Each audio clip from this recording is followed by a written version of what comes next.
धृतराष्ट्रे उवाच धर्मक्षेत्रे कुरुक्षेत्रे समवेता युत्सव मामका पांडवाश्चैव किम कुर्वत सज्जय. राष्ट्र म्हणाले, हे संजया, धर्मभूमी असलेल्या कुरुक्षेत्रात युद्धाच्या इच्छेने एकत्र जमलेल्या माझ्या आणि पांडूच्या मुलांनीही काय केले?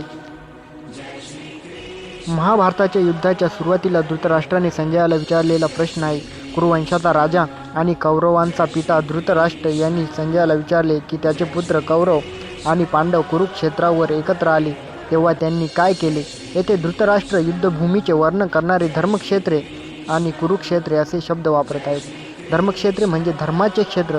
हे युद्ध केवळ सत्तेसाठी नसून धर्म आणि अधर्म यांच्यातील लढा असल्याचे सूचित करते.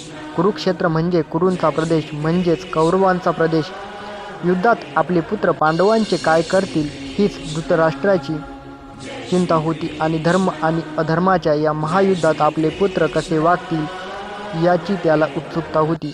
दैवीदृष्टी लाभलेल्या संजयाने महाभारत युद्धाचा प्रसंग धृतराष्ट्राला सांगितला.